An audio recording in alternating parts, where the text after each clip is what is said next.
back fishes. We're so stoked to have you on this. We call this Banjo Breakdown. I am more than ecstatic to be doing this. I have always talked about the Banjo Minnow to all my friends and family, and they get probably sick of it, but it literally is the best fishing lure ever. What? Tell me, that's a very, very strong statement, James. Why do you say the Banjo fishing system is the best lure ever? Because it catches me fish all the time, all different species of fish. I've caught walleye, northern crappie, sunfish, of course, largemouth and smallmouth bass. I mean, I've caught sunfish that shouldn't even be trying to eat this thing. You know, it's about an inch smaller than they are, and they're trying. You know, they just gotta attack it. You know, it's awesome. So tell me how the Banjo Minnow is different than other fishing lures you have used before. And, you know, stick baits and crankbaits and spinner baits, those are all good and they do their thing. But Sure. The Banjo Minnow does something totally different, right? Tell me about that. Yeah, 100%. Well, one, you can't get it hung up hardly ever. You know, you can fish in any kind of reeds, weeds, anything. And just a lifelike action. You know, as Wayne said, you know, let it die, let it die, let it die. And they give it the twitch, and yeah, they just turn on to it. They can't not eat it. So And yeah. that's interesting when you say that, is because when you do a crankbait and a spinner bait, you're just reeling it in. It's got this repetitive action. And then Right. just like you said, you twitch it, let it die, twitch it, let it die. And they almost get hypnotic, right? And then they attack it. Right. Yeah, exactly. Yeah, it is way fun watching them, you know, just come out of underneath the log and just grab that sucker. It's so much fun. Yeah. Tell me about, you know, that experience. And, you know, we always remember that one time where you see a fish and you're hunting it down. Tell me about that. One story I was thinking of is when I was up in the Banjo waters up in Quetico Provincial Park in Canada. I went fishing with my brother-in-law early in the morning, and you know, I've always been talking about the Banjo Minnow, and he's a fisherman and telling him he should buy it, and oh, it all costs too much money. I can buy 5 lures, different lures for the price of that. Well, you're not going to catch so much fish, but go ahead, I don't care. And we went out that one morning, and I was just absolutely nailing him. I'd cast 3 seconds, you could see him come underneath from a log and just slam that thing. And he was using a Rapala, and he was catching a couple, but not like I was catching. That day was so much fun. That's some of the most interesting times I've had fishing on the boundary waters with those big northern. They're not in very deep water, and they just look like these big logs, and they're mean suckers, and you can't get them to do anything, and all of a sudden they just explode on your bait. Right. That same trip on a different day, me and another guy from our party went out fishing early evening, and I casted it, and it skipped across the water like you can get it to skip, which is phenomenal. You can get it in any little hole, you know, that you want. And it skipped, and it rested right on a log. And before I moved it, a big, huge, giant northern came up and grabbed it off the log and swam, and then of course it broke off because I wasn't fishing for northern, you know. Right, you weren't rigged for it, right? Yeah. So that was pretty cool. So tell me about the ways that you fish it. You skip it off the top, you let it use this neutral buoyancy in the middle of the water, you let it die. Tell me all the different ways that are just so different than how you'd fish any other lure. Yeah, well, the main one is you know, just that genetic response. Get it out there, twitch it a couple times, and just let it die. Let it die, as Wayne would say. Let it die. Exactly. And then just give it that couple twitches. But mostly I've kind of fish it a medium pace. Okay. not a scared minnow, but just a Mhm. active minnow that, every once in a while looks injured when you Mhm. stop. That's the most action I've got out of them. So tell me about that genetic response. I mean, I know what it is. Wayne taught me what it is. You know what it is, but explain to me what is it? It's the ability to make a artificial lure do what nature does, Right. that triggers a response that is that survival mechanism in a predator fish. Yeah. I mean, I've been fishing, when there's a cold front coming through and fish aren't biting. You go out there and cast it and let it die, let it die, let it die, and you'll get a bite. You will get a bite if they see it. You'll get a bite. So it's absolutely phenomenal. He did a very, very good job. Whatever he did, research and all that stuff. Yeah, well, like you may remember in the infomercial, as a tournament fisherman, he was, routinely at the middle of the pack, Right. and he noticed that predator fish were going after the shad that were dying Mm. or injured, and he said, "Why can't we duplicate that? No one else has duplicated that." And the reason is because, as you know, all other lures, the hook goes through the bait and creates a backbone. Therefore, it may, in your hand, it may look lifelike, but when it gets in the water, it doesn't look like lifelike at all. Exactly. Uh, the first time I showed my cousin, he's a big fisherman and we go fishing quite a bit. First time I showed it to him back in whatever 95, or I It don't know was when in the 90, first time. yeah, mid-90s, yeah. Yeah, first time I got it, he was astonished the way it looked. He was just freaking out. That looks like a real minnow. That looks like a real minnow. I'm like, yeah, I know. uh, so he actually did buy some. I got him to buy some, and yeah, it's wonderful. Is the Banjo Minnow, tell me why the Banjo Minnow is the best minnow in your tackle box, if you believe It that. I don't want to put those words in your mouth. 100%. It's the best minnow, best lure I have in my box. It catches me fish. I don't get tangled with it. You can throw it up in a tree, get it, just right, and then pull it out. You have no. I mean, there's a little bit worry if it gets wrapped around, but it's not going to hook itself to the tree. I mean, I go wader fishing. That's what I usually do. Wader fishing in the Little River, the Platte River in central Minnesota. And there's a lot of overhanging trees, a lot of down trees in the river. And I have no worry casting where they are. And I have pulled a lot of big fish out of where you can't get to with a Rapala, Yeah.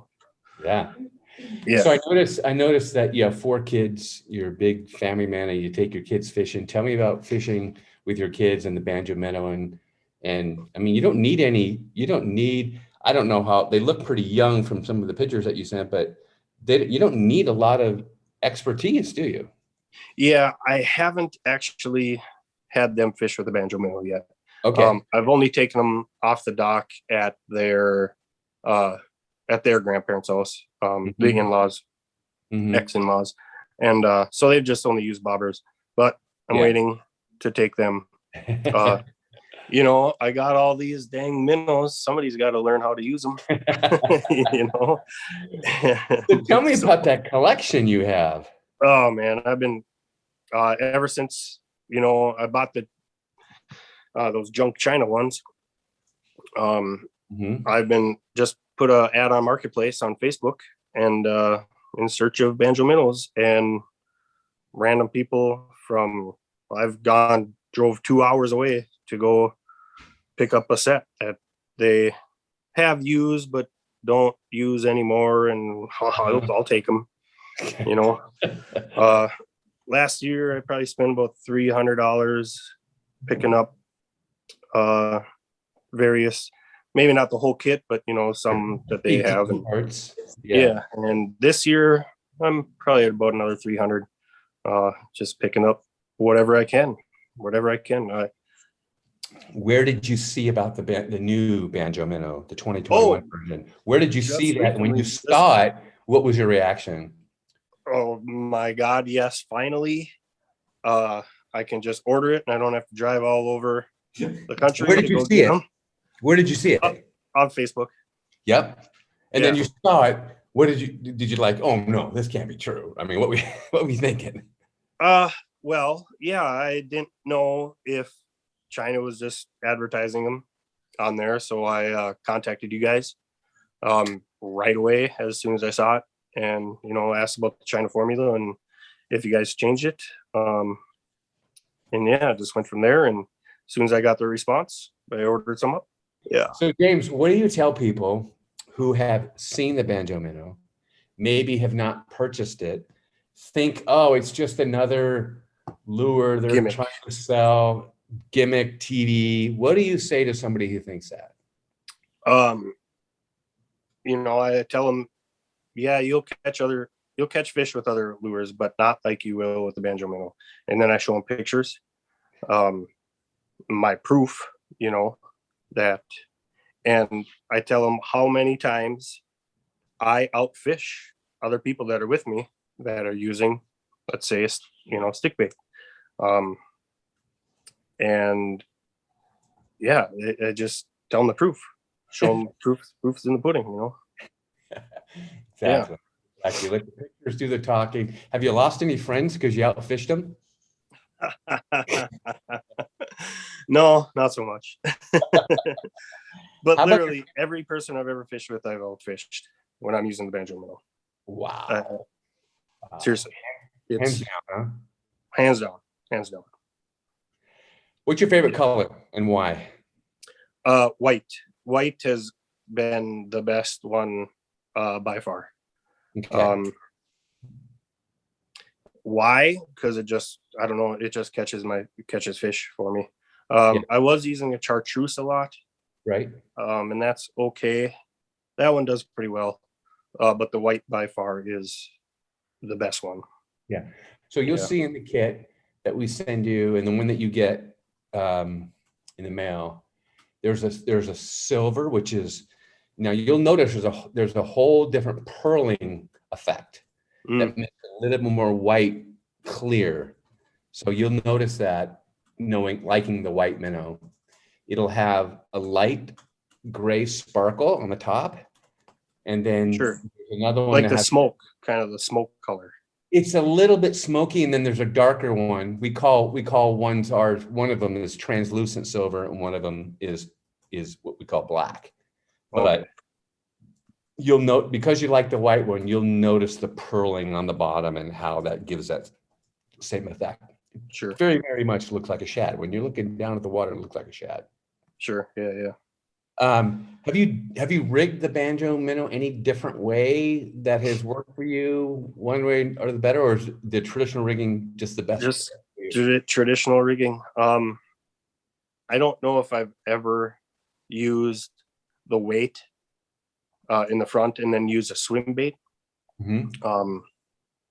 I don't think I ever have. I've never needed to. Yeah. So I just use it the traditional way. And it's worked for me. I don't know if you noticed this in any of our ads, but one of the things that we came up with is, and I'd love to get your response to this, is we said, we're back fishes. That's pretty good. I like that. Most definitely. I was laughing pretty good when I heard that.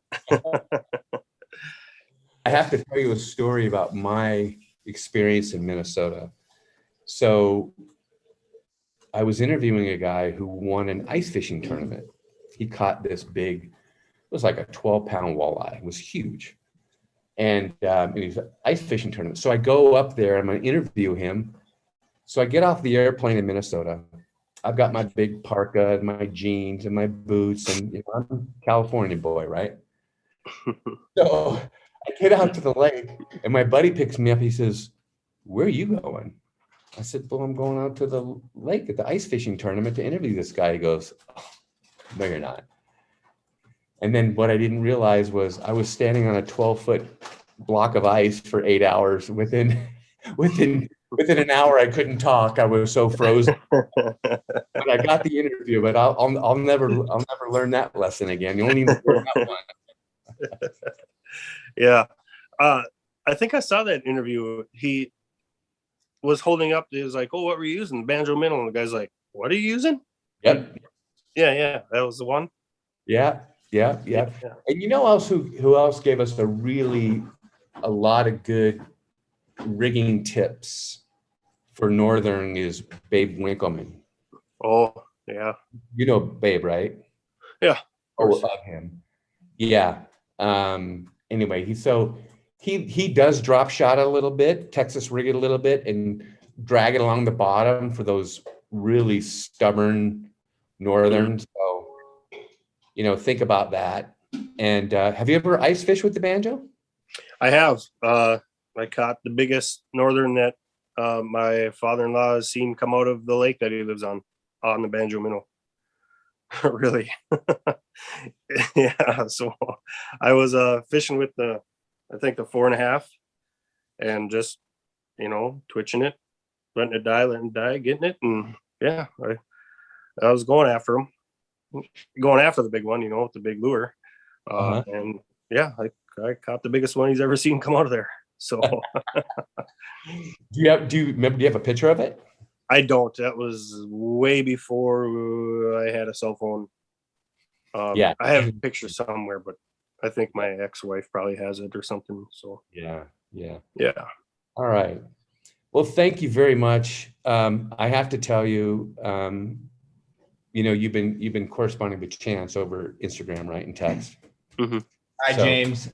Here's Chance right here. Nice to meet you. Hello. Finally. Thank you for your help.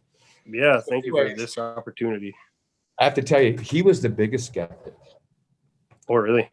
He was a skeptic. He used to fish. Did you ever go to the website and look at on the QR code about how to fish the minnow? No, because I know how to. Oh yeah, but go to the YouTube channel, and you'll see how to fish it, and you'll see the story that Chance went through, and he used a different lure on this river forever, didn't believe in it, and then he finally goes out fishing with his now wife, which is my daughter. So it's his our daughter. She's gonna jump in here too. Hi. Hello. So they're out fishing, and he goes, "There's just there's no fish. The fish don't bite here in the middle of the day." They fish to death. And she finally talks him into using the Banjo Minnow, and he caught. What'd you catch? I got a big largemouth. When they don't, there's no fish there. Yeah. At that time of day. Right? Yeah, of course. Until the banjo. Yeah. Then he switched.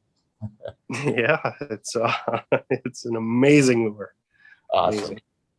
All right, so we're gonna hook you up with some swag and some product, and we're just excited and take that unboxing video for us. We would really appreciate it. We'll definitely do that. Continue to stay in touch, and have any feedback, we'd love to have you as one of our ambassadors to help us, kind of figure out the best ways to improve the product. I will gladly do that. This is such an honor to be talking to you. And yeah, I've been telling everybody about it, and just I'm like a little freaking girl and just giggling constantly. I tell them about it, and I just start laughing. And oh man, this was absolute honor to be talking to you. Well, thank you. It's an honor for us. We appreciate it. And you have a good day, and we look forward to connecting and seeing your video and seeing you with your banjo shirt and all that stuff. All right. Sounds good. Thanks a lot, Ken. Thanks, James.